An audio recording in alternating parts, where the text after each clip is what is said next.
Hi, this is Srinivasachari. You are watching my YouTube channel the humanist way. నేను ఇంతవరకు ఒకటి the compound effect అనేటువంటి పుస్తకాన్ని, అలాగే రావిపూడి వెంకటాద్రి గారు రచించినటువంటి హేతువాదం రేషనలిజం అనేటువంటి సంపుటిని పరిచయం చేయడం జరిగింది. ఇక మూడవ పుస్తకంగా ది 10x రూల్ అనేటువంటి ఒక పుస్తకాన్ని కూడా మనము ఇప్పటి వరకు ఈ లైవ్ కార్యక్రమం ద్వారా చూడడం అనేటువంటిది జరిగింది. కాబట్టి నేను ఇంతకుముందు హేతువాదం అనేటువంటి రావిపూడి వెంకటాద్రి గారి సంపుటాన్ని మనము విశ్లేషణ చేయడం అనేటువంటిది జరిగింది. అయితే ఇది మొదటి సంపుటం, ఇది సంపుటము మొదటిది. కాబట్టి ఈ సంపుటం తర్వాత ఉన్నటువంటి రెండవ సంపుటాన్ని ఈరోజు నేను మీకు పరిచయం చేయాలనేటువంటి ఉద్దేశంతో ఈరోజు మీకు మానవవాదం, హ్యూమనిజం అనేటువంటి ఈ పుస్తకాన్ని నేను పరిచయం చేయాలనేటువంటి ఉద్దేశం కలిగి ఉన్నాను. కాబట్టి వెంకటాద్రి గారు రాసినటువంటి మొత్తం సాహిత్యం లోపల నాకు చాలా నచ్చినటువంటి పుస్తకంగా ఈ పుస్తకాన్ని చెప్పవచ్చు. కాబట్టి ప్రపంచవ్యాప్తంగా అనేక మంది మానవవాదానికి సంబంధించినటువంటి తాత్వికమైనటువంటి కృషి చేసినప్పటికీ కూడా దాన్ని గ్రంథస్థం చేయడం లోపల ప్రపంచవ్యాప్తంగా చాలా తక్కువ వరకు మాత్రమే జరిగింది. అలాంటి వర్క్ మన తెలుగు లోపల శ్రీ రావిపూడి వెంకటాద్రి గారు చాలా గొప్పగా చేసి ఈ పుస్తకాన్ని వెలువరించడం అనేటువంటిది జరిగింది. ఆయన ఎప్పటి నుండో 1946 నుండి రాయడం అనేటువంటిది మొదలుపెట్టి ఇప్పటికీ కూడా రచనా వ్యాసంగం లోపల పూర్తిగా మునిగిపోయి 99 సంవత్సరాల వయసులో కూడా ఇంకా రాయడము, అనువాదాలు చేయడము, చదవడము అనేటువంటి ఒక గొప్పనైనటువంటి వర్క్ను వారు చేస్తూ ఉండడం అనేటువంటిది చాలా గొప్పనైనటువంటి విషయం. కనుక మనము ఈ రకమైనటువంటి వర్క్ను ప్రపంచం అనేటువంటిది గుర్తించవలసినటువంటి అవసరము ఉన్నది. కాబట్టి ఆయన రాసినటువంటి పుస్తకాలను చదవడం అనేటువంటిది కీలకమైనటువంటి అంశము. కాబట్టి తాత్విక రంగంలో అనేకమైనటువంటి మార్పులు వస్తున్నటువంటి ఈ సందర్భం లోపల మనము వారు రాసినటువంటి ఈ హేతువాదము, తర్వాత మానవవాదానికి సంబంధించినటువంటి ఫిలసాఫికల్ ఫౌండేషన్స్ మీద వర్క్ చేయడం అనేటువంటిది చాలా కీలకమైనటువంటి అంశం.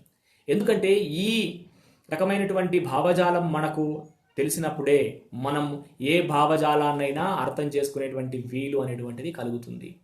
కాబట్టి వెంకటాద్రి గారు రాసినటువంటి ఆ పుస్తకాన్ని పరిచయం చేయడం అనేటువంటిది చాలా ముఖ్యమైనటువంటి అంశంగా నేను భావిస్తూ, ఈ రకంగా ఒక సీరియల్గా వారి పుస్తకాలను, ముఖ్యమైనటువంటి పుస్తకాలన్నింటినీ కూడా నేను ఒక పనిగా పెట్టుకొని వీటిని పరిచయం చేయడమే, సమీక్ష చేయడం అనేటువంటిది కానే కాదు. వారిని సమీక్ష చేయడం అంటే చాలా గొప్ప విషయము. అది మనతోటి సాధ్యం కావచ్చు. కాబట్టి కనీసం వారు చెప్పినటువంటి విషయాలను మనము కనీసం ముందు తెలుసుకోవడం అనేటువంటిది అవసరం.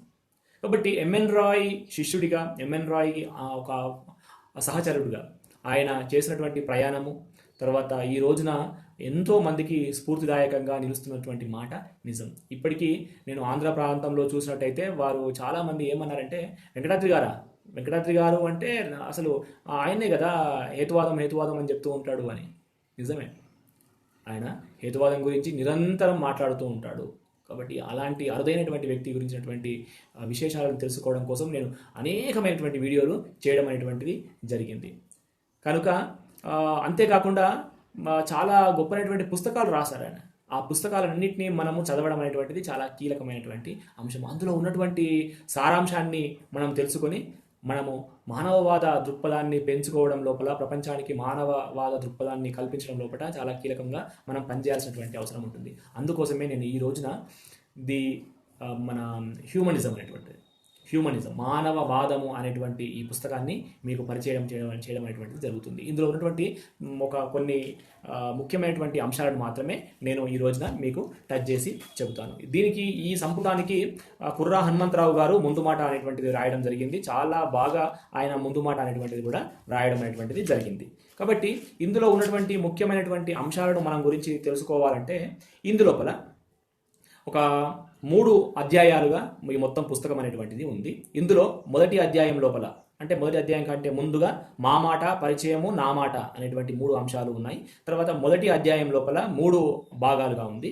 3 పుస్తకాలు, ముఖ్యంగా అందులో ఉన్నటువంటి 3 పుస్తకాలు, మానవుడు, సమాజం, ప్రకృతి, ఈ 3 అంశాల గురించి ముందుగా చర్చించడం జరిగింది. ఇది దాదాపుగా 1956లో ఆయన రాసినటువంటి పుస్తకం అది.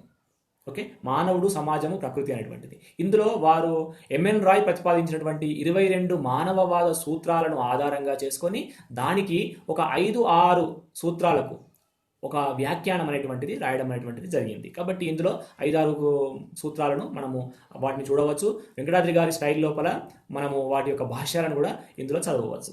అయితే ముఖ్యంగా వారు మిగతా భాష్యాలను కూడా రాసి ఉంటే బాగుండేది అని నేను కూడా చాలాసార్లు వారిని అడిగాను. కానీ 99 సంవత్సరాల వయసులో ఆయన అది చేయడం అనేటువంటిది సాధ్యం కాదు.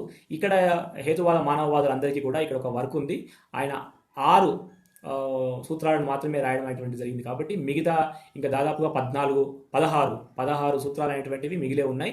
వాటిని ఎవరైనా భాష్యం రాయడం అనేటువంటిది చాలా మంచి పనిగా మిగిలిపోతుంది. అంతేకాకుండా రెండవ అంశము రాడికల్ హ్యూమనిజం. ఎంఎన్ రాయ్ ప్రతిపాదించినటువంటి సిద్ధాంతంలో రాడికల్ హ్యూమనిజం అంటాం. రాడికల్ అనేటువంటి మాట ఆ తరువాత చాలామంది దాన్ని వాడుకోవడం అనేటువంటి జరిగింది. రకరకాలైనటువంటి తీవ్రవాద గ్రూపులు కూడా ఈ రాడికల్ అనేటువంటి పదాన్ని వాడుకున్నాయి. కానీ రాడికల్ అనేటువంటిది సమగ్రమైన, లోతైన విప్లవం అనేటువంటి దానికి అర్థంగా మనం భావించాలి. అంతేగాని రాడికల్ అంటే డ్రాస్టిక్ డిఫరెన్స్. ఆ డిఫరెన్స్ ఎట్లా ఉంటుందంటే చాలా మూలాలకు, క్షేత్రస్థాయిలో వెళ్ళి అది ప్రజల యొక్క మనసులను ప్రభావితం చేసేటువంటి అంశంగా. తర్వాత రాడికల్ హ్యూమనిజానికి ఈ రోజున అనేకమైనటువంటి పేర్లు కూడా ఉన్నాయి. నవ్య మానవవాదం అని, న్యూ హ్యూమనిజం అని, తర్వాత మనకు సమగ్రమైనటువంటి మానవవాదము అని, శాస్త్రీయ మానవవాదము అని, ఇట్లా అనేకమైనటువంటి పేర్లు కూడా ఉన్నాయి. కానీ ఏది చెప్పినా కూడా ప్రపంచవ్యాప్తంగా మొట్టమొదటి వ్యక్తి ఎంఎన్ రాయ్. హ్యూమనిజాన్ని ప్రతిపాదించి సిద్ధాంతబద్ధంగా పెట్టిన 22 సూత్రాలుగా ఆయన ఒక సిద్ధాంత ప్రాతిపదిక చేసినటువంటి వ్యక్తి. అందుకోసమే international humanist and ethical union అనేటువంటిది 1952లో దాన్ని ఏర్పాటు చేసినప్పుడు ఎంఎన్ రాయ్ని ఉపాధ్యక్షునిగా కూడా వాళ్ళు తీసుకోవడం జరిగింది. జూలియస్ హక్సలే అనేటువంటి శాస్త్రవేత్త, ఫిలాసఫర్ దానికి ప్రెసిడెంట్ గాను ఎంఎన్ రాయ్, మన దేశం నుంచి ఎంఎన్ రాయ్ని వారు ఉపాధ్యక్షునిగా తీసుకొని ఐహెచ్యును మొట్టమొదట స్థాపించడం అనేటువంటిది జరిగింది. అయితే ఈ రోజున దాని పేరును మార్చి హ్యూమనిస్ట్ ఇంటర్నేషనల్గా మనము పిలుస్తూ ఉన్నాం. కాబట్టి ఇట్లాంటి రాడికల్ హ్యూమనిజానికి ఒక అంబ్రెల్లా ఆర్గనైజేషన్ అనేటువంటిది మనకు ఐహెచ్యు, హ్యూమనిస్ట్ ఇంటర్నేషనల్గా మనం గుర్తించాలి. కాబట్టి మేము తర్వాత మన అనుబంధ సంఘాలు అన్నీ కూడా చాలా వరకు ఆ ఐహెచ్యులో, ఇంటర్నేషనల్ హ్యూమనిస్ట్లో ఈ రోజున మెంబర్స్గా ఉన్నాము. కాబట్టి ఒక ఐక్యరాజ్య సమితికి, యుఎన్ఓకు ఎంతైతే ఒక ఒక గొప్పనైనటువంటి స్థాయి ఉందో అదే రకమైనటువంటి స్థాయి కూడా హ్యూమనిస్ట్ ఇంటర్నేషనల్కు ఉన్నది. చాలా కీలకమైనటువంటి, ప్రపంచం లోపల కీలకమైనటువంటి సంస్థగా మనం చెప్పవచ్చు. మతాలకు, కులాలకు, తర్వాత రకరకాలైనటువంటి జాతి వివక్షలకు వ్యతిరేకంగా అనేక దేశాల లోపల ప్రచారం చేస్తున్నటువంటి, అనేక కార్యక్రమాలు నిర్వహిస్తున్నటువంటి సంస్థ లోపల కూడా మేము భాగస్వామ్యం తీసుకోవడం అనేటువంటిది చాలా ఆనందంగా ఉన్నది. కాబట్టి ఇంకా ఇందులో 3వ అంశము ఎంఎన్ రాయ్, రాడికల్ హ్యూమనిజం. కాబట్టి ఇది మొదటి చాప్టర్లో ఉన్నటువంటి అంశాలు. ఇక రెండవ చాప్టర్లో సత్యాన్వేషణ అనేటువంటిది ఒకటి, రెండవది సెక్యులరిజం మరియు హ్యూమనిజం. సెక్యులరిజము, హ్యూమనిజము. హ్యూమనిజానికి 2 కళ్ళు ఉన్నాయి. అది ఒకటవది మనము చెప్పినట్టయితే రేషనలిజం, హేతువాదము ఒక కన్ను అయితే రెండవది సెక్యులరిజం అనేటువంటిది రెండవ కన్ను. కాబట్టి ఈ మానవవాదం అనేటువంటిది స్వేచ్ఛగా ఆలోచించాలి అనేటువంటి చెప్పేటువంటి అంశం ఒకటి. ఇక రెండవది ఈ రకమైనటువంటి మత, కుల, వర్గ, లింగ, తర్వాత రకరకాలైనటువంటి భావాలు, సంకుచితమైనటువంటి భావాలు, అవి ఎన్ని చెప్పుకున్నా మనం అన్ని చెప్పడం సాధ్యం కాదు. ఎందుకంటే అన్ని రకాలైనటువంటి వివక్షలతోటి మనుషులు ఈ రోజున ఆలోచిస్తున్నారు. కాబట్టి ఈ అన్ని రకాలైనటువంటి భావాలకు దూరంగా, అతీతంగా లౌకికవాదం అనేటువంటిది చాలా ముఖ్యమైనటువంటి అంశం.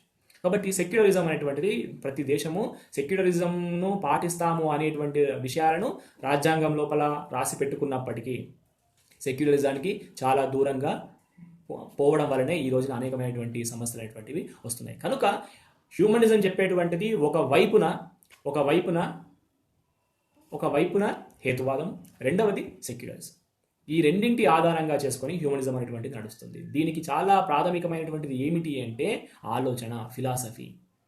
ఇవి చాలా కీలకమైనటువంటి ఈ అంశాలతో మనము రోజు రోజుకు ముందుకు వెళ్తూ మనిషి యొక్క అద్భుతమైనటువంటి ఆనందానికి మనము ఒక రకమైనటువంటి చేవను అనేటువంటి దాన్ని మనం ఇవ్వగలుగుతున్నాం. కనుక 6వ అంశంగా ఇందులో లయ, అవలయ అనేటువంటిది. చాలా ఈ పుస్తకం చదువుతుంటే చాలా ఇంట్రెస్టింగ్గా ఉంటుంది. నాకు ఒక గమ్మత్తైనటువంటి అనుభవం ఏమిటి అంటే, నేను చాలా చిన్న వయసులోనే ఈ పుస్తకాలు చదవడం అనేటువంటిది జరిగింది. లయ అవలయ అనేటువంటి చిన్న పుస్తకంగా వచ్చింది. చాలా బాగుంటుంది. ఆ పుస్తకం చదవడం వల్ల మీకు సమగ్రమైనటువంటి ప్రపంచ తాత్విక దృక్పథం అనేటువంటిది అర్థమయ్యేటువంటి అవకాశాలు అనేటువంటివి ఉన్నాయి. అంతేకాకుండా 7వ అంశము హేతువాదము, మానవవాదం. తర్వాత 3వ భాగంగా లేదా 3వ అధ్యాయంగా చూసినట్టయితే ఇందులో కొన్ని అనుబంధాలను అనేటువంటి వాటిని చేర్చడం జరిగింది. ఇందులో నియతివాదం, అనిశ్చయ సూత్రము, తర్వాత హేతువాదం, మానవవాదం, నియతివాదము, తర్వాత 10వ అంశంగా మానవవాద ప్రాధాన్యాలు అనేటువంటి అంశాలను ఇందులో చేర్చడం అనేటువంటిది జరిగింది. కాబట్టి ఇక్కడ మనము హేతువాద, మానవవాదాల గురించినటువంటి అర్థం చేసుకునేటువంటి క్రమం లోపల మనం ఇది తప్ప వేరే ఉద్యమాలు అన్నీ వృధా ఉద్యమాలే. ఏదైనా ఉద్యమాలు ఉంటే ఇందులోకే భాగమవుతాయి తప్ప మరొకటి కాదు. కనుక మనం ఇక్కడ హ్యూమనిజాన్ని అర్థం చేసుకోవాలంటే, హ్యూమనిజం అనేటువంటి ఇంగ్లీష్ పదానికి మనము మానవవాదం అనేటువంటి సరిసమానమైనటువంటి తెలుగు పదాన్ని వాడుతున్నాం. కాబట్టి ఇలా అన్నప్పుడు అసలు హ్యూమనిజం అంటే ఏమిటి అనేటువంటి ప్రశ్న అనేటువంటి చాలామంది వాడుతుంటారు. కాబట్టి మనిషిని కాంక్షించి, మనిషి శ్రేయస్సును కాంక్షించి, మనిషి ఆనందాన్ని, సుఖాన్ని, మనిషి యొక్క సౌకర్యాలను, సౌభాగ్యాన్ని మనము కాంక్షించి మనిషి కోసము నిరంతరము పనిచేసేటువంటి అంశాన్ని మనము మానవవాదము అంటాం. కాబట్టి మానవవాదం కాకుండా మానవేతరవాదం అనేటువంటిది ఉంటుందా? ఉండడానికి వీల్లేదు. మానవేతరవాదము అంటే అది మతవాదమే. ఎందుకంటే కనిపించని, అనిపించని, వినిపించని అనేక రకాలైనటువంటి అంశాల గురించి మతవాదం, థీయిజం మనకు అనేక విషయాలను తెలియజేస్తుంటుంది. కాబట్టి మనకు మానవవాదమే అసలైనటువంటి లౌకిక జీవన విధానం. ఈ జీవితం లేకుండా రెండవ జీవితం అనేటువంటిది లేదు. ఈ జీవితం లేకుండా రెండవ జీవితం లేదు. ఈ లోకం కాకుండా వేరే లోకము లేదు. కాబట్టి మనము మానవేతరవాదం అనేటువంటిదే పూర్తిగా తప్పు. కాబట్టి స్వర్గ నరకాలు ఏమీ లేవు. ఉన్నదంతా కూడా ఇదొక్కటే జీవితము. ఈ జీవితాన్ని మనము మరింత గొప్పగా జీవించి ఉండడము, తర్వాత మనము వచ్చేటువంటి తరానికి మనకు వీలైనన్ని కాంట్రిబ్యూషన్స్ను మనం సమర్పించి వెళ్ళడం అనేటువంటిది కీలకమైనటువంటి అంశం. కనుక ఇట్లాంటి విషయాల లోపల మనము గమనిస్తూ ఉంటే మానవ చరిత్రలో మానవ ప్రయత్నాలను, చారిత్రక గమనాన్ని పరిశీలిస్తే దాని ధ్యేయం, మానవవాద ధ్యేయము మానవ సంక్షేమము, సంతోషమేనని నిస్సందేహంగా తేలుతుంది అని మనము చెప్పవచ్చు. కనుక ఇట్లాంటి అనేకమైనటువంటి అంశాల గురించి మనము నిర్ణయాలు తీసుకోవడం అనేటువంటిది, ఇట్లాంటి ఆచరణ చేయాల్సినటువంటి సమయాల లోపల మనము హేతువాద, మానవవాద దృక్పథంతో ముందుకు వెళ్ళడం అనేటువంటిది కీలకమైనటువంటి అంశం. మనిషి ఏ నిర్ణయం తీసుకున్నా, ఏ ఆచరణ చేపట్టినా అది అతని విజ్ఞాన స్థాయిని బట్టే ఉంటుంది. విజ్ఞాన స్థాయి పెరిగిన కొద్దీ మన ఆచరణ, మనము అనుభవించేటువంటి ఫలితాలు కూడా బాగుంటాయి. మన విజ్ఞానం తక్కువగా ఉన్నప్పుడు ఆటోమేటిక్గా మనం కూడా తక్కువ స్థాయి జీవనాన్ని గడపడానికి అవకాశం అనేటువంటిది ఉంటుంది. కాబట్టి ఏది జ్ఞానము, ఏది అజ్ఞానము అని అంటే, ఏదైతే వాస్తవిక ప్రపంచానికి, భౌతికమైనటువంటి ప్రపంచంలో ఉన్నటువంటి నియమాలను, అదే విశ్వ నియమాలను అర్థం చేసుకునేటువంటి తీరునే మనము జ్ఞానము అంటాం. దాన్నే మనము చాలా పద్ధతి ప్రకారం చెప్పుకున్నట్టయితే విజ్ఞాన శాస్త్రము అని చెప్తాం. కాబట్టి నిరంతరం మనిషి ప్రకృతిలో ఉన్నటువంటి అనేక రకాలైనటువంటి రహస్యాలను ఛేదించుకుంటూ, ఆ ప్రకృతి రహస్యాలను తెలుసుకుంటూ, వాటిని జయిస్తూ ముందుకు వెళ్ళడం అనేటువంటిది మనిషి జీవితం లోపల జరుగుతున్నటువంటి నిరంతరమైనటువంటి ప్రక్రియ. ఈ ప్రక్రియను ఎంత కాలం మనిషి కొనసాగిస్తే అంత బాగా మనిషి అనేటువంటి వాడు హాయిగా, ఆనందంగా, సుఖంగా జీవిస్తాడు. కాబట్టి ఇట్లాంటి అనేక రకాలైనటువంటి ఆలోచనలు మనకే వస్తున్నాయా? కాదు. ప్రపంచంలో అంతకంటే ముందు మన ప్రాచీనులు చాలామంది దాదాపుగా 10,000 సంవత్సరాల క్రిందటి నుంచి ఒక రకమైనటువంటి ఆలోచనలు చేస్తున్నటువంటి మాట నిజము. నిజంగా చెప్పాలంటే ఈ కాగ్నిటివ్ రెవల్యూషన్ అనేటువంటిది ఎప్పుడు స్టార్ట్ అయింది? యువాల్ నోవా హరారీ ప్రకారము 70,000 సంవత్సరాల క్రితమే ఈ రకమైనటువంటి కాగ్నిటివ్ రెవల్యూషన్, ఆలోచన విప్లవం అనేటువంటిది మొదలైంది. అది అక్కడి నుండి కంటిన్యూస్గా అది ముందుకు వెళుతూనే ఉన్నది. కనుక మనం అర్థం చేసుకోవాల్సిన విషయం ఏమిటి అంటే, ఈ రోజున మనం కొత్తగా ఏమి ఆలోచన చేయడం లేదు. మన ఆలోచన చాలా ఏళ్ల క్రితమే స్టార్ట్ అయింది. దాన్ని మనం ముందుకు తీసుకువెళ్ళడం అనేటువంటిది చాలా కీలకమైనటువంటి అంశం. కనుక మనిషికి, అతని జ్ఞానానికి మూలం మనిషి ఏం చేశాడంటే ఒకానొక అతీత శక్తి సంకల్పం అన్నటువంటి పరికల్పన మనిషి రూపొందించుకున్నాడు. దానివల్ల ఆ మనిషి ఏమయ్యాడంటే పరాధీనుడుగాను నిమిత్త మాత్రుడుగాను ఆ ఆలోచన అనేటువంటిది మార్చివేసింది. ఏదో ఉంది, అది అజ్ఞేయం, అనిర్వచనీయం అన్నటువంటి నిరాశాజనకమైనటువంటి భావాలు మానవ సమాజానికి చాలా ఇబ్బంది చేసినటువంటి అంశం అనేటువంటిది కనిపిస్తూ ఉంటుంది. కాబట్టి ఏదీ లేదు, ఉన్నదంతా ఈ లోకమే, ఈ ప్రపంచమే, ఈ రకమైనటువంటి భూమే, ఈ రకమైనటువంటి విశ్వమే, కానీ మరొకటి దీనికి అతీతంగా లేదు, విశ్వానికి కారణం అనేటువంటిది లేదు, విశ్వం అనేటువంటిది పూర్తిగా పదార్థమే అనేటువంటి ఒక భౌతికవాద తాత్విక దృక్పథం మీద మానవవాదం అనేటువంటిది ఏర్పడింది. ఒకవేళ నిజంగా మనిషే లేకపోతే మానవవాదం అనేటువంటిది అనవసరం కదా, హేతువాదం అనేటువంటిది అనవసరం కదా. మనిషే లేకపోతే ఈ సకలమైనటువంటి శాస్త్రాలు ఎందుకు, ఈ సకలమైనటువంటి విజ్ఞాన శాస్త్రాలు ఎందుకు, అవసరం లేదు. కనుక మనము ఖచ్చితంగా మానవ జాతి అనేటువంటిది ఉంది, మానవునికి ఇదంతా కూడా భౌతికపరమైనటువంటి అంశాల ఆధారంగానే నడుస్తున్నాయి అనేటువంటి దృక్పథాన్ని మనం కలిగి ఉండాలి. మనిషి తప్ప మరొక అతీతమైనటువంటి శక్తి లేదు, ఆ శక్తి మనిషిని నడిపించడం లేదు అనేటువంటి నాస్తికమైనటువంటి భావాలకు మనము చేరడం అనేటువంటిది అవసరం. అంతకు మిక్కిలిగా ఈ రోజున భౌతిక వాస్తవికతావాదం, ఫిజికల్ రియలిజానికి సంబంధించినటువంటి అంశాలను ఎంఎన్ రాయ్ చాలా గట్టిగా ఒక పునాదిరాళ్ళుగా దీన్ని తీసుకోవడం జరిగింది. కాబట్టి ఇక్కడ ఈ అంశాల మీద ఆధారంగా చేసుకొని, ఒకటి హేతువాదము, రెండవది భౌతిక వాస్తవికతావాదము, మూడవది లౌకిక భావనలు, అలౌకిక భావనలు కాదు, లౌకిక భావనలు, సెక్యులర్ ఐడియాలజీ, దీన్ని ఆధారంగా చేసుకొని ఎంఎన్ రాయ్ ఈ రకమైనటువంటి హ్యూమనిజాన్ని స్టార్ట్ చేయడం జరిగింది. ప్రతి మనిషి మొదటి నుండి కూడా ఖచ్చితంగా గొప్పనైనటువంటి మానవ జాతి ఉన్నతికే ప్రయత్నం చేశారు అనేటువంటి మాట పూర్తిగా నిజం. మీరు ఒప్పుకున్నా ఒప్పుకోకున్నా ప్రతి మనిషి అదే రకమైనటువంటి జ్ఞానం కోసం అనేటువంటిది ప్రయత్నం చేశాడు. కనుక మీరు సోక్రటీస్ మరణాన్ని అర్థం చేసుకోండి. నా జీవితం లోపల అది చాలా ఒక రెవల్యూషనరీగా పనిచేసింది. అసలు ఆయన ఒప్పుకుంటే సరిపోతుండే, ఒప్పుకుంటే సరిపోయేది, ఆ జ్ఞానాన్ని ఒప్పుకుంటే సరిపోతుంది. అప్పటి వరకు ఉన్నటువంటి నియమ నిబంధనలను ఒప్పుకుంటే ఆయన బతికిపోయేవాడు, కానీ ఆయన ఒప్పుకోలేదు. సోక్రటీస్ మీద చేసినటువంటి ప్రధానమైనటువంటి అభియోగం ఏమిటి? ఆయన అనేక రకాలైనటువంటి ప్రశ్నలు వేస్తున్నాడటువంటిది ఒకటవది. రెండవ విషయం ఏమిటి అంటే, అప్పటి వరకు ప్రభుత్వము రాజులు గుర్తించినటువంటి దేవుళ్లను కాకుండా ఈయన కొత్త దేవుళ్లను గురించి మాట్లాడుతున్నాడు, కొత్త దేవుళ్లను గురించి చెబుతున్నాడు, కొత్త దేవుళ్లను ప్రమోట్ చేస్తున్నాడు అనేటువంటి విషయం. నిజంగా చెప్పాలంటే సోక్రటీస్ నాస్తికుడు కాదు. ఆయన ఎవరిని దేవుళ్ళు అని చెప్పాడు? ఆయన ప్రతిపాదించినటువంటి దేవుళ్ళు ఎవరు? ఒకటి సూర్యుడు, రెండవది చంద్రుడు. వీరు నాకు చాలా కీలకమైనటువంటి దేవుళ్ళు అనేటువంటి విషయాన్ని చెప్పాడు. కానీ అప్పటి వరకు ఉన్నటువంటి దేవుళ్లకు వ్యతిరేకంగా ఈ వాదన పనిచేసింది అని వాళ్ళు భావించారు. అందువల్ల అతన్ని వాళ్ళు దేవుళ్ళు కాదు అని ఒప్పుకోమన్నారు. కానీ ఆయన సూర్యచంద్రులే నిజమైనటువంటి దేవులు, వాళ్ళ వల్లనే మనకు ప్రయోజనం ఉంది అనేటువంటి విషయాన్ని ఇండైరెక్ట్గా నాస్తికత్వ సిద్ధాంతాన్ని ఆయన ప్రతిపాదించాడు. అంతేకాకుండా ప్రతి విషయాన్ని గురించినటువంటి ఒక లోతైనటువంటి పరిశోధన, పరిశీలన, ప్రశ్నలు వేయడం అనేటువంటి ప్రశ్న విధానాన్ని ఆయన చాలా పాపులర్గా తీసుకురావడం అనేటువంటిది జరిగింది. దానివల్ల వారు ఆ సమాజం ఆయనను శిక్షించేటువంటి విధానాలకు పూనుకున్నారు.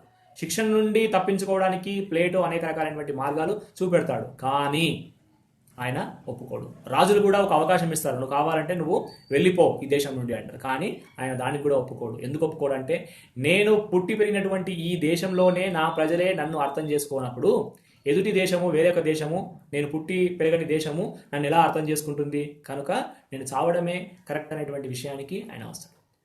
అనైతికంగా తప్పించుకునేటువంటి విధానాలను ఒప్పుకోడు. కనుక ఆయన ఎందుకు ఆ రకమైనటువంటి విషయాన్ని బోధించాడు, ఎందుకు ఆ రకమైనటువంటి విషయాలను ఆయన అనుభవించాడు అంటే, ఖచ్చితంగా సత్యం పట్ల ఆయనకు ఉన్నటువంటి నిబద్ధత. కనుక సత్యము అనేటువంటిది దేనికి సంబంధించింది? పదార్థానికి సంబంధించింది. పదార్థం అంటే ఏంది? ఈ మొత్తం విశ్వమే. విశ్వం అనేటువంటిది పదార్థ రూపంగా ఉంది. పదార్థంలో అనేక రకాలైనటువంటి రూపాలు మనం ఈ రోజున కనిపెట్టడం జరిగింది. శక్తి రూపము, క్వాంటం రూపము, రకరకాలైనటువంటి రూపాలను మనం కనిపెట్టినాం. అయస్కాంత క్షేత్రాలు, విద్యుత్ అయస్కాంత క్షేత్రాలు, ఇలా అనేకమైనటువంటి కనిపెట్టాం. కాబట్టి ప్రకృతి అంతా ఉన్నది, ప్రకృతి అంతా ఉన్నటువంటి ఉన్నది. ఈ ప్రకృతే వాస్తవికమైనటువంటిది, పదార్థమే వాస్తవికమైనది. ఈ పదార్థాన్ని బేస్ చేసుకునే మనము ముందుకు వెళ్తాము. ప్రకృతి గురించినటువంటి అవగాహన ఆ రకంగానే అవుతుంది అనేటువంటి విషయాలను మనకు అనేకమైనటువంటి శాస్త్రవేత్తలు ముందు నుంచి ఫిలాసఫర్స్ తెలియజేశారు. ఇంకా నిజంగా చెప్పాలంటే హ్యూమనిజానికి ఎక్కడి నుంచి రూట్స్ ఉన్నాయనేటువంటి విషయాన్ని గురించి నేను ఇవన్నీ మాట్లాడుతున్నాను. హ్యూమనిజానికి రూట్స్ అనేటువంటివి చాలా 70,000 సంవత్సరాలకు ముందు నుంచే ఈ రూట్స్ అనేటువంటివి ఉన్నాయి. కాబట్టి పాశ్చాత్య సంస్కృతి లోపల థేల్స్ అనేటువంటి వ్యక్తి నుండి ఈ ఆలోచన ధార అనేటువంటిది మొదలైంది అనేటువంటి విషయాన్ని మనము తెలుసుకోవచ్చు. ఇంచుమించుగా థేల్స్ అనేటువంటి వ్యక్తి మన బుద్ధుని సమకాలికుడు. కాబట్టి భారతదేశ ప్రాంతం లోపల ఈ సింధు నగర ప్రాంతం లోపల వచ్చినటువంటి సింధు నాగరికత ప్రాంతంలో వచ్చినటువంటి వ్యక్తుల లోపల బుద్ధుడు చాలా కీలకమైనటువంటి వ్యక్తి. ఆ తర్వాత అక్కడ నుంచి థేల్స్, సోక్రటీసు, తర్వాత అనెగ్జిమాండరు, తర్వాత వీళ్ళంతా కూడా ఒక రకమైనటువంటి భావధారతో వచ్చారు. అంతేకాకుండా చైనా లోపల కూడా చాలా గొప్ప అయినటువంటి సంస్కృతులు విలసిల్లినాయి. తాత్వికమైనటువంటి ఆలోచనలు కూడా అక్కడ వచ్చినాయి. కాబట్టి ఇవన్నీ బేస్ చేసుకొని ఎంఎన్ రాయ్ ఈ రకమైనటువంటి చారిత్రక దృక్పథంతో ఈ మానవవాదం అనేటువంటి అంశాల గురించి మాట్లాడాడు. కాబట్టి మానవవాదము అనేటువంటిది, హ్యూమనిజం అనేటువంటిది హ్యూమన్ సెంట్రిక్గా ఉండేటువంటి అంశము అనేటువంటి విషయము మనము తెలుసుకోవాలి. అన్వేషణ కొనసాగించి మానవ జీవన రంగాలన్నింటిలోనూ అర్థవంతమైనటువంటి స్వేచ్ఛ, సౌఖ్యాలు ప్రతిబింబించే మానవవాదానికి ప్రాతిపదికలిచ్చి మానవవాద వైఖరి ఒక్కటే మానవుడికి మిగిలిన ప్రత్యామ్నాయము అని వెంకటాద్రి గారు చెప్తున్నారు. ఆర్థిక ప్రజాస్వామ్యం పేరుతో కమ్యూనిజం కూడా స్వేచ్ఛకు సంకెళ్ళు వేయడం ప్రత్యక్షంగా గమనించి జాతి, మత, వర్గ తత్వాలకు మనస్సును అప్పగించడం వల్ల స్వేచ్ఛ సిద్ధించకపోగా నశిస్తుందని గ్రహించి క్రమంగా కమ్యూనిజానికి దూరమైనటువంటి వాడు ఎంఎన్ రాయ్. తెల్లవారికి బదులు నల్లవారు రాజ్యం చేసినంత మాత్రాన ఆర్థిక దోపిడీ అంతం కాదు కాబట్టి జాతీయ స్వాతంత్రం మాత్రమే ప్రధాన లక్ష్యం కారాదని గ్రహించి జాతీయవాదానికి దూరమయ్యాడు.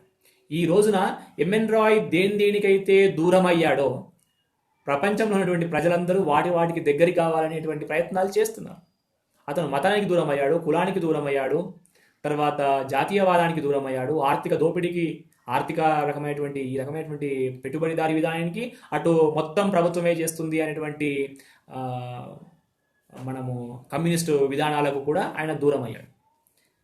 కాబట్టి ఇట్లా అన్నిటికీ దూరమై ఒక మానవవాదిగా తన జీవితంలో ఆయన తేలాడు.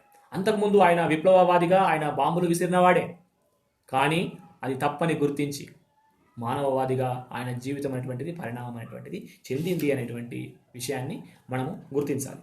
కాబట్టి నేటి సంకట పరిస్థితుల్లో మానవుని స్వేచ్ఛ, సౌభాగ్యాలకు మానవున్నే ప్రమాణంగా తీసుకొని మనిషిని మనిషిగానే చూడగల మానవవాద మొక్కటే శరణ్యమని చెప్పాడు.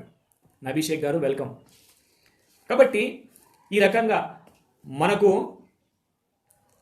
బూజులే కాదు, బూచులు కూడా చాలా ఉన్నాయి. మతం, జాతి, వర్గం, దైవం, దేశం, ఆర్థిక దోపిడీ అనేకమైనటువంటి. కాబట్టి మనిషిని స్వతంత్రమైనటువంటి స్వేచ్ఛా జీవిగా పరిగణించాలని చెప్పేటువంటిది మానవవాదం. కాబట్టి మానవవాదం అనేటువంటిది ఒక జీవన విధానంగా మనము చెబుతూ ఉన్నాం. మానవవాదం అనేటువంటిది మనిషి యొక్క స్వేచ్ఛను గుర్తించేటువంటి స్వేచ్ఛావాదం. స్వేచ్ఛ అనేటువంటిది ఎంత గొప్ప విషయం అంటే మానవ జీవన తత్వసారం కూడా అదే. కాబట్టి మనము ఈ మొత్తం చరిత్రను గమనించినట్టయితే ఇదంతా కూడా మానవవాద చరిత్రనే.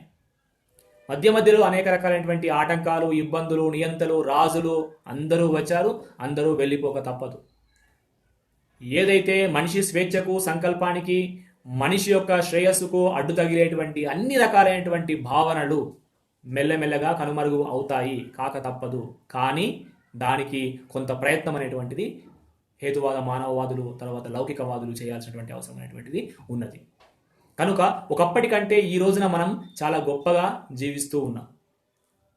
కనుక ఈ రకమైనటువంటి తాత్విక విధానాలు పెరిగాయి. ఎందుకంటే శాస్త్రాలు అనేక రకాలుగా గొప్పగా విస్తరణ అనేటువంటిది జరిగింది. ఈ రోజున కరోనా వస్తే, కరోనా కల్లోలానికి ఎవరైనా దేవుడు, ప్రపంచంలో ఉన్నటువంటి 4,500 మతాలు ప్రస్తుతము ఉన్నటువంటివి. మరి ఏ దేవుడు వచ్చి, ఏ మతస్థులు వచ్చి, ఏ ప్రార్థనలు చేస్తే కరోనాను నిలువరించగలుగుతున్నారు? ఈ రోజున కేవలం సైన్సు టెక్నాలజీ మాత్రమే మనుషుల యొక్క ప్రాణాలను కాపాడగలుగుతున్నది. ఏ దేవుడు రావడం లేదు. పైగా దేవుళ్ళందరూ తాళాలు గడియలు బిగబట్టి గట్టిగా తాము రక్షించుకుంటున్నారు.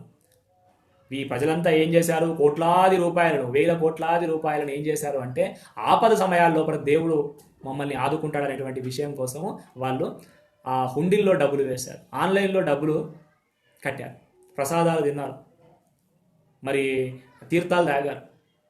ఈ రోజున ఏమైంది? దేవుడు సహాయం చేయడం లేదు. ఏ మతస్థుడు ముందుకు రావడం లేదు. ఏ మతము మనిషిని కాపాడలేకపోతున్నది. ఏ కులము కాపాడలేకపోతున్నది. కేవలం మానవ జాతిలో ఉన్నటువంటి ఒక రేషనాలిటీ, తర్వాత మానవవాద వైఖరి, తర్వాత సైంటిఫిక్ టెంపర్ అనేటువంటివి మాత్రమే ఈ రోజున మనుషులను కాపాడుతున్నాయి. కాబట్టి మానవ చరిత్ర అనేటువంటిది నిర్మించుకున్నది ఎవరు? ఆర్థిక శక్తిలో, రాజకీయ శక్తిలో, రాజరిక శక్తిలో అనేటువంటిది కాదు. మరి ఎవరు? మానవుడే తమ యొక్క చరిత్రను తాము సృష్టించుకున్నారు, తాము సృష్టించుకుంటారు ముందు కూడా అనేటువంటి విషయాన్ని మనకు మానవవాదం తెలియజేస్తుంది.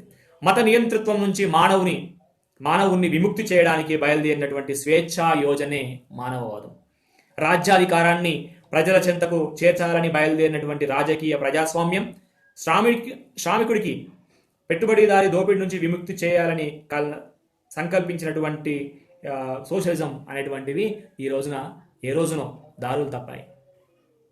కాబట్టి ఆధునికమైనటువంటి విజ్ఞాన శాస్త్రం మాత్రమే ఈ రోజున చాలా గొప్పనైనటువంటి కృషిని చేస్తూ ఉన్నాయి. కాబట్టి ఎంఎన్ రాయ్ ప్రతిపాదించినటువంటి ఈ సిద్ధాంతాన్ని రాడికల్ హ్యూమనిజం అని, తర్వాత సైంటిఫిక్ హ్యూమనిజం అని, తర్వాత న్యూ హ్యూమనిజం అని, తర్వాత ఇంటెగ్రల్ హ్యూమనిజం అని కూడా అంటారు. కాబట్టి ఇలాంటి పుస్తకాలను రాసినటువంటి చాలా గొప్ప వ్యక్తి రావిపూడి వెంకటాద్రి గారు. కాబట్టి మనకు ప్రకృతి, తర్వాత సమాజము, వ్యక్తి సమాజము అనేటువంటి ఈ చాప్టర్లో కూడా అనేకమైనటువంటి విషయాలను అనేటువంటిది ఆయన ఇవ్వడం జరిగింది. కనుక ముఖ్యమైనటువంటి భావాలను మనం అర్థం చేసుకుంటూ ఉంటే ఇందులో నుండి మనమంతా మనుషులం, మనకు లభించే ఫలితం ఎప్పుడు మనం బతికే విధానం పైన ఆధారపడి ఉంటుంది. అది మన ఆలోచన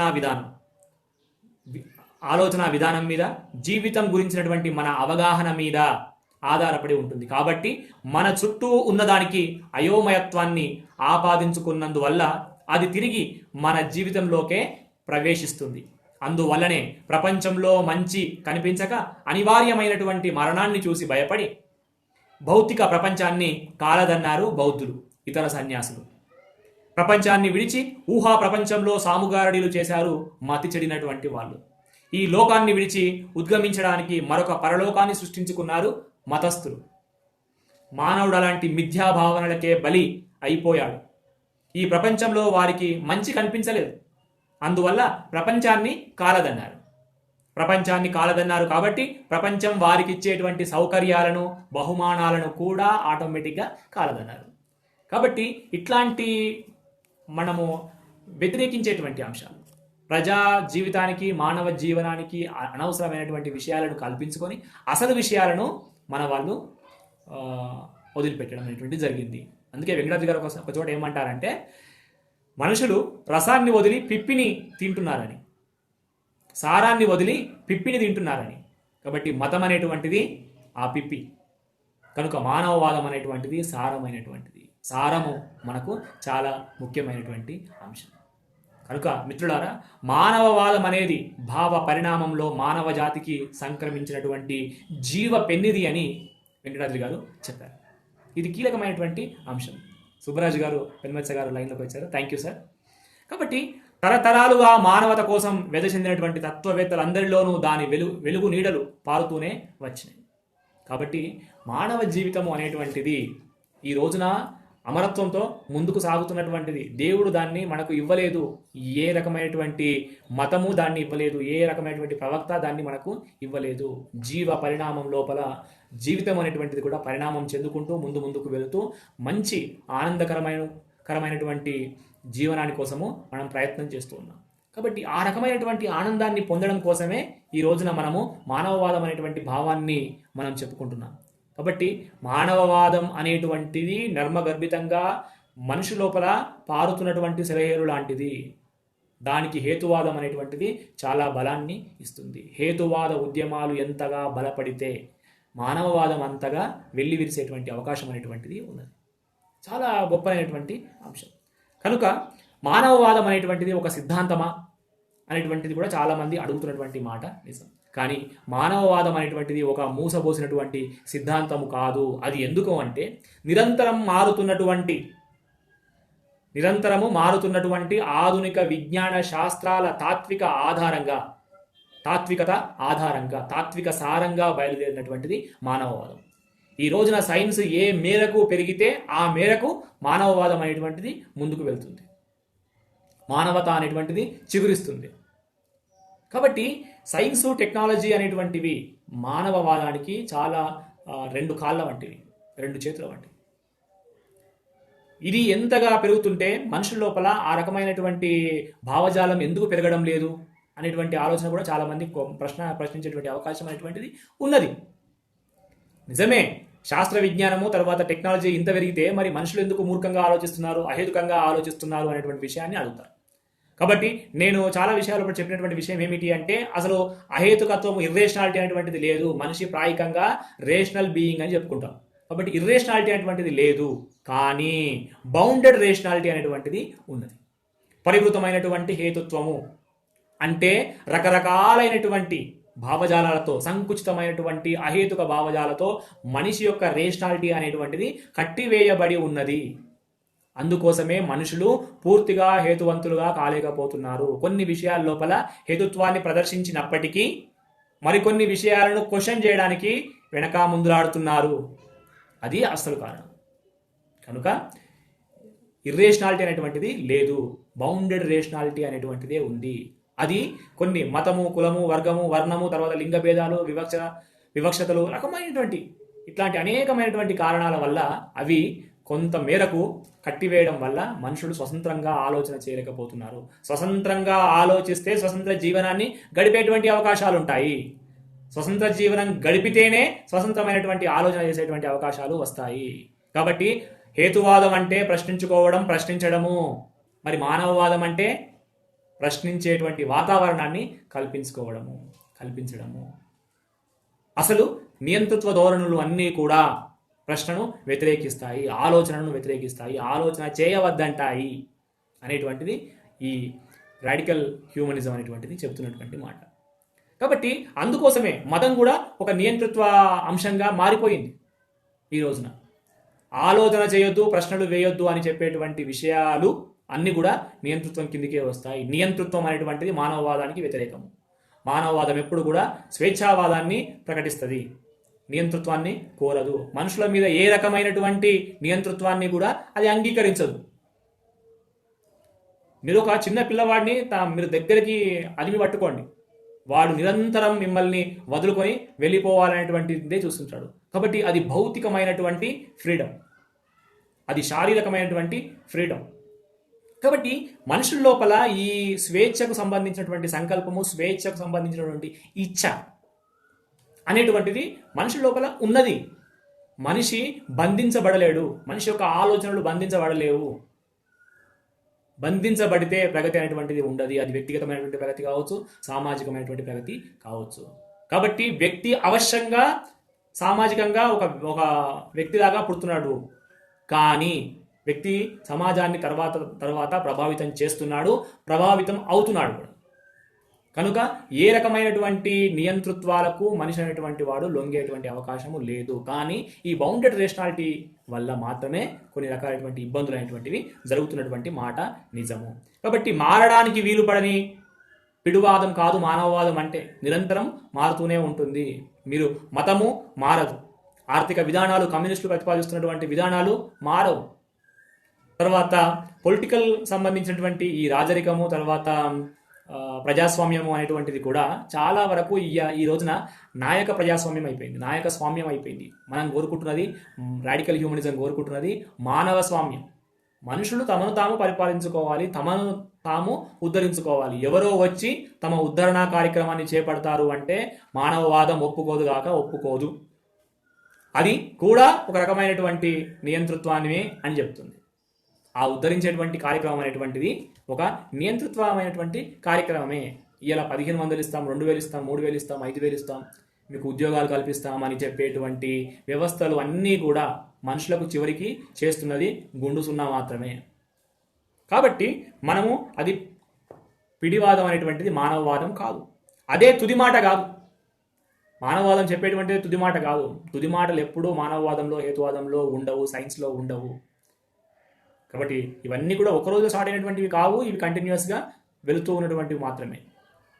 మానవవాదం అంటే అదొక జీవన విధానము. జీవన విధానం పట్ల ఉన్నటువంటి వైఖరిని కూడా మానవవాదమే అని అంటాము.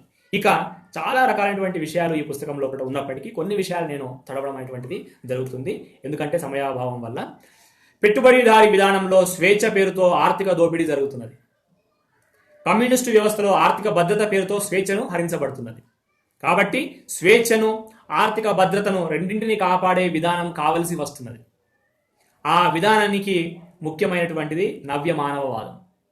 ఇది ఒక మతానికి, ఒక దేశానికి, జాతికి, వర్గానికి సంబంధించినటువంటిది కాదు. మరి దేనికి సంబంధించినటువంటిది? అది మానవునికి సంబంధించినటువంటి విషయం. మానవవాదం అంటే మానవ కేంద్రవాదమే, మానవుని గురించే అది ఆలోచిస్తూ ఉంటుంది.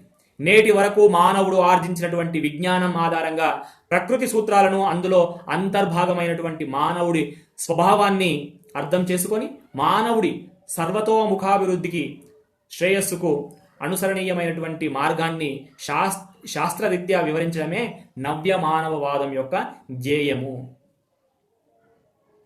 కాబట్టి మానవవాదము అనేటువంటిది మన అన్ని రకాలైనటువంటి డెవలప్మెంట్లకు సంబంధించింది. మీరు ఒకటి హేతువాద దృక్పథంతో, హేతువాద బాటలోపటికి వస్తే చాలు, మిగతా అన్ని విషయాలు అనేటువంటివి వాటికవే సర్దుకుంటాయి, వాటికవే మీరు డెవలప్ అయ్యేటువంటి అవకాశాలు ఉంటాయి. కనుక హేతువాద జీవన విధానం, ఆ ఆలోచన విధానం మానవవాద జీవన విధానానికి దారితీస్తూ ఉంటుంది. కాబట్టి నియంతలంతా ప్రజాస్వామ్యం పేరుతోనే నియంతలయ్యారు. ఎల్లకాలం రాజ్యాధిపత్యం ఒకే పార్టీ ఆధీనంలో ఉండడం అనేటువంటిది ఆరోగ్యకరం కాదు. ఎన్నికల భయం ఆవేశిస్తే ఆ ప్రజాస్వామ్యమే నియంతృత్వ అవతారం అనేటువంటిది దాలుస్తుంది. ఏది ఏమైనా ఇప్పుడు ఆ ఆచరణలో ఉన్నటువంటి రాజ్యాంగాల విధానాలన్నింటికంటే పార్లమెంటరీ ప్రజాస్వామ్యం అనేటువంటిది సంధి కాలంలో ఎన్నదగింది. అందువల్ల సమూల ప్రజాస్వామ్యాన్ని సాధించేలోగా పౌర హక్కులకు భంగం కలిగించని రాజ్యాంగ పరిరక్షణలో పార్లమెంటరీ ప్రజాస్వామ్యం కొనసాగక తప్పదు అంటాడు ఎంఎన్ రాయ్. కాబట్టి పార్టీ అనేటువంటిది ఈ రోజున మనుషులు అనేటువంటి వాళ్ళు పార్టీ పరంగా విభజన చెందారు. ఈ రోజున పార్టీ కూడా ఒక మతంగా మారిపోయింది. పార్టీ నాయకుడే అది దేవుడు అయ్యాడు. పార్టీ నాయకుడు చెప్పినట్టే ఆ పార్టీ సభ్యులు ఆ భయాలకే ఉంటున్నారు, ఆలోచిస్తున్నారు. నన్ను ఒక ఫ్రెండ్ ఫోన్ చేసి, నువ్వు ఈ అంశాలపైన మా పార్టీకి సంబంధించినటువంటి విషయాలను గురించి నువ్వు రాయు, నువ్వు మాట్లాడు, నువ్వు చెప్పు, మేము వాటిని మేము వాళ్ళకు పంపిస్తాము, వాళ్ళకు చెప్తాము అంట. అది తప్పని తెలిసినప్పుడు నువ్వెందుకు చెప్పవని నేను ప్రశ్నించాను. పార్టీ లోపల సభ్యులకు రెండు రకాలైనటువంటి ఇబ్బందులు ఉన్నాయి. ఒకటి, అధినాయకత్వాన్ని, పై ఉన్నటువంటి నాయకత్వాన్ని వ్యతిరేకిస్తే, వాళ్ళని క్వశ్చన్ చేస్తే పార్టీ లోపల తాను భ్రష్టుడైపోతాడు. ఇక రెండవది, పార్టీ ఇచ్చేటువంటి తాయిలాలు అనేటువంటివి తనకు దొరకవు. కాబట్టి అధికారం కావచ్చు, లేకపోతే పదవులు కావచ్చు, లేకపోతే ఇంకేమైనా కాంట్రాక్టులు కావచ్చు. వాళ్ళు ఏం చెప్తున్నారంటే, మీరు రాయండి, మేము పంపిస్తాం. అంటే పార్టీ లోపల అంతర్గతమైనటువంటి ప్రజాస్వామ్యం అనేటువంటిది లేదు, ఏ పార్టీలో లేదు. అందుకే ఎంఎన్ రాయ్ పార్టీని రద్దు చేశాడు. రాడికల్ డెమోక్రటిక్ పార్టీని ఆయన పెట్టినటువంటి 2-3 సంవత్సరాల లోపలనే దాన్ని రద్దు చేయడం అనేటువంటి జరిగింది. ఎందుకంటే ఇదే కారణం. మెల్లమెల్లగా పార్టీలు అనేటువంటివి అటు ప్రజలకు, ఇటు సభ్యులకు కూడా దూరం అయ్యేటువంటి అవకాశం ఉందనేటువంటి ప్రమాదాన్ని ఎంఎన్ రాయ్ ఎప్పుడో గమనించాడు. రామారావు గారు హాయ్. కాబట్టి ఈ రకమైనటువంటి ప్రజాస్వామ్యం అనేటువంటిది ఈ సంధి యుగం లోపల, ఈ సంధి కాలం లోపల తప్పదు అని ఎంఎన్ రాయ్ చెప్పాడు. కనుక ఎంఎన్ రాయ్ ప్రతిపాదించినటువంటి రాడికల్ హ్యూమనిజం అనేటువంటిది ఈ రోజున ప్రపంచవ్యాప్తంగా అది చాలా బేసిక్గా నడుస్తున్నటువంటి విషయం. ఆ బేస్ తోటే ప్రపంచం అంతా నడుస్తున్నటువంటి మాట నిజం. కాబట్టి ఎంఎన్ రాయ్ ముఖ్యంగా ఆలోచన విధానాలు మారాలి అని అన్నప్పుడు చెప్పినటువంటి కీలకమైనటువంటి అంశము హేతువాద దృక్పథం అనేటువంటిది రావాలని చెప్పాడు. తర్వాత పొలిటికల్ సిస్టమ్ లోపల రావాల్సినటువంటి మార్పుల కోసము partyless democracy, powerless politics, partyless democracy, powerless politics అనేటువంటిది చెప్పాడు.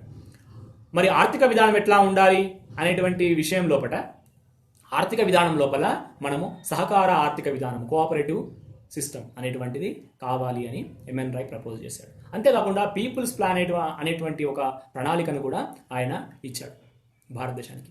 అది నిజంగా పరిపాలన, అది నిజంగా అమల్లోకి వచ్చి ఉంటే ఈ రోజున దేశం యొక్క పరిస్థితి మరొక రకంగా ఉంటుండే. కాబట్టి అనేక కారణాల వల్ల ఈ రకమైనటువంటి పరిస్థితులు అనేటువంటివి ఈ రోజున కొత్తగా వచ్చి పడ్డాయి. ఈ రోజున మీరు చూడండి, కరోనాను కట్టడిని, ఈ కల్లోలాన్ని ఒక ప్రభుత్వాలు ఇంత డబ్బుండి, ఇంత వనరులుండి, ఇంత మ్యాన్ పవర్ ఉండి కూడా చేయలేకపోతున్నాయి. మరి మానవవాదం ఏం చెప్తుంది ఈ విషయం లోపల? వికేంద్రీకరణే ఇందుకు కేవలమైనటువంటి పరిష్కారం అనేటువంటిది మానవవాదం చెప్తుంది. మానవవాదులుగా మనం చెప్తున్నాం. మీరు సెంట్రలైజ్డ్గా ఎక్కడనో ఢిల్లీ నుంచో, లేకపోతే హైదరాబాద్ నుంచో, లేదా అమరావతి నుంచో నేను ఈ సమస్యని పరిష్కారం చేస్తా అంటే కుదరనిదిగా కుదరదు. ఇది లోకల్ గవర్నమెంట్స్, అక్కడ ఉన్నటువంటి ప్రజా సమూహాలు, ప్రజా బృందాలు, ప్రజా సంఘాలు చేయవలసినటువంటి పాత్ర ఇందులో ఎక్కువగా ఉంది. కనుక మీరు ప్రతిదాన్ని డీసెంట్రలైజేషన్ చేయండి. Decentralisation of power, decentralisation of economy. ఎక్కడ దానికి అక్కడ బడ్జెట్ ఉండాలి. గ్రామానికి గ్రామ బడ్జెట్ అనేటువంటి ఉండాలి, మండలానికి మండల బడ్జెట్ ఉండాలి, జిల్లాకు జిల్లా బడ్జెట్ ఉండాలి, రాష్ట్రానికి కేంద్రానికి ఎట్లయితే ఉన్నాయో అట్లా ప్రజలు తమ యొక్క బడ్జెట్లు తాము రూపొందించుకోవాలి. ప్రజలకు ఏమి కావాలో వాళ్ళు నిర్ణయించుకోవాలి. కానీ అన్నీ పైనుండి చేస్తామని చెప్పడం అనేటువంటిది ఇది సమస్యకు పరిష్కారం అనేటువంటిది కాదు. ఈ రోజున 4 కోట్ల మందికి ఒక హాస్పిటల్ హైదరాబాద్లో నడుస్తుంది, అది గాంధీ హాస్పిటల్. నిజమే కదా? మనం ఎన్నిసార్లు చెప్తున్నాము, ఒక్క హాస్పిటల్ పనికిరాదు, జిల్లాకు ఒక సూపర్ స్పెషాలిటీ హాస్పిటల్ ఉండవలసిందే, గ్రామీణమైనటువంటి ప్రాథమిక ఆరోగ్యమైన సెంటర్లు ఉండవలసిందే అని మనము ఎప్పటి నుండో చెప్తున్నాం. అవన్నీ బలోపేతం అయ్యి ఉంటే ఈ రోజున హైదరాబాద్కి ఎందుకు వెళ్తారు అందరూ?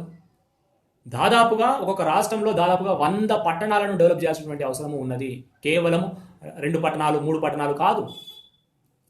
అమరావతి అనేటువంటిది ఒకటి కాదు, తర్వాత విశాఖ మిగతా వాటిని చేస్తా అని చెప్పడం అనేటువంటిది అది కాదు. మొత్తం ఒక రాష్ట్రానికి 100 పెద్ద పట్టణాలను డెవలప్ చేయాల్సినటువంటి అవసరం ఉంది. ఎప్పుడు కూడా కేంద్రీకరణ, సెంట్రలైజేషన్ తప్పు అని మానవవాదం చెబుతున్నది.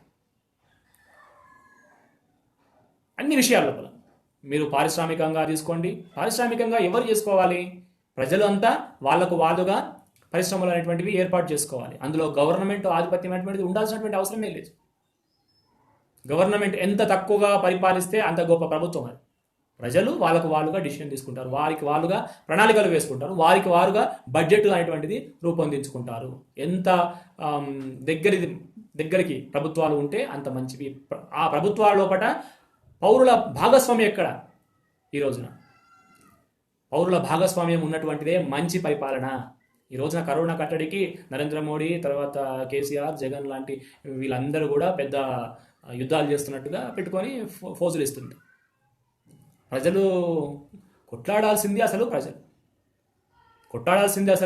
అసలు దాన్ని కంట్రోల్ చేయాల్సింది ప్రజల యొక్క అధికారాన్ని మీరు లాగేసుకొని మీరు ఏమో చేస్తా అంటే ఈ రోజున కరోనా అనేటువంటిది కట్టడి కాకుండా పోయింది, అదుపు తప్పిపోయింది.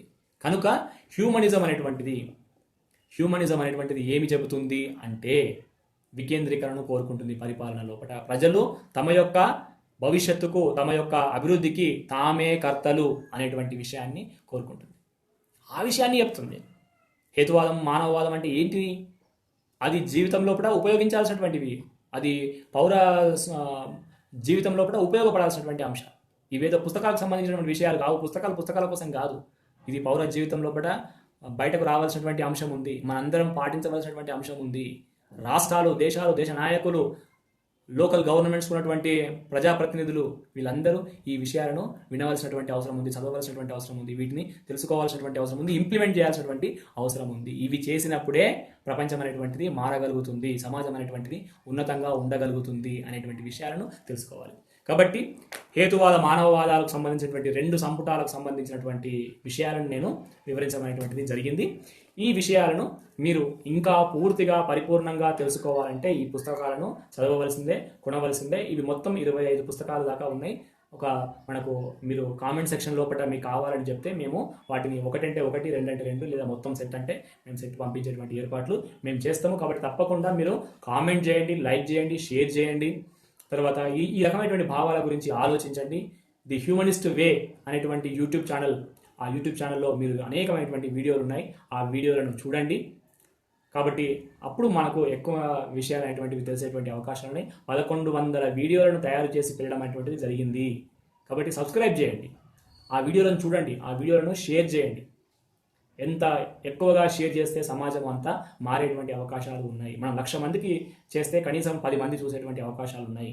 కనుక వీలైనంత ఎక్కువగా షేర్ చేసేటువంటి బాధ్యతను మీరు తీసుకోండి. అది చాలా మంచిది. నేను మరొక సంపుటం గురించి, నేను మరొక పుస్తకం గురించి, ఏదైనా పుస్తకాల గురించి నేను మరొక వీడియో లోపల, మరొక లైవ్ లోపల మళ్ళీ మిమ్మల్ని కలుస్తాను.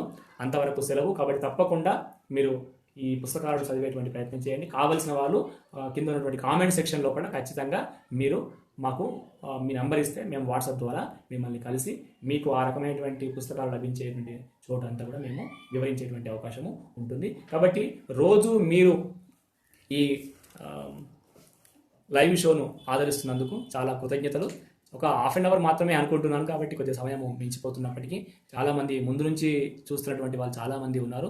వారందరికీ కూడా కృతజ్ఞతలు. టిఎన్ చారి గారు, తర్వాత రామారావు గారు, అలాగే మధుసూదన్ రావు గారు, తర్వాత పిన్మెచ్చ సుబ్బరాజు గారు, తర్వాత గొట్టి ముక్కుల, తర్వాత నభిషేక్ గారు కూడా చూడడం జరిగింది. తర్వాత నర్సయ్య గారు, నర్సయ్య గారు లైన్లో ఉన్నారు, చూస్తున్నారు. తర్వాత దుర్గారావు గారు, వారు కూడా చూస్తూ ఉన్నారు. మీ అందరికీ కృష్ణ గారు, కోటేశ్వర్ గారు, తర్వాత రామ్మోహన్, మీరందరూ చూస్తున్నందుకు, తర్వాత లైన్లోకి వచ్చినందుకు మీ అందరికీ పేరు పేరున కృతజ్ఞతలు అనేటువంటి తెలియజేస్తున్నాను. మనం సంయుక్తంగా కలిసి కట్టుగా ఒక జాతిని నిర్మించవలసినటువంటి అవసరం ఉంది. మన హెన్రీ డెరాజియో వదిలిపెట్టినటువంటి సాంప్రదాయాన్ని మనం పాటిస్తున్నాం. అంతకంటే ముందు బుద్ధుడు మొదలుపెట్టినటువంటి సాంప్రదాయాన్ని కొనసాగిస్తున్నాం. అంతకంటే ముందు చార్వాకులు మొదలుపెట్టినటువంటి ఒక ఆలోచన ధారకు మనందరం కూడా వారసులం. కనుక ఆ వారసత్వాన్ని మరింత ముందుకు తీసుకెళ్లాల్సినటువంటి అవసరము ఉంది. ఆ వారసత్వ సంపదను ఈ ప్రజలందరికీ అందించవలసినటువంటి అవకాశము ఉంది, అవసరం కూడా ఉంది. కనుక మనం వీలైనంత ఎక్కువగా మన ప్రయత్నాలను ముమ్మరం చేద్దాం. కాబట్టి కృతజ్ఞతలు. ఈ రోజున లైవ్లోకి వచ్చినటువంటి అందరికీ కూడా కృతజ్ఞతలు తెలియజేసుకుంటూ, పుస్తకాలు కావాల్సిన వారు తప్పకుండా మీ కామెంట్ సెక్షన్ లోపల మీ ఫోన్ నెంబర్ను, వాట్సాప్ నెంబర్ను పెట్టండి. మేము మీకు అన్ని విషయాలను తెలియజేస్తాం. Thank you very much. Hi, this is Srinivasachari. You are watching my YouTube channel the humanist way.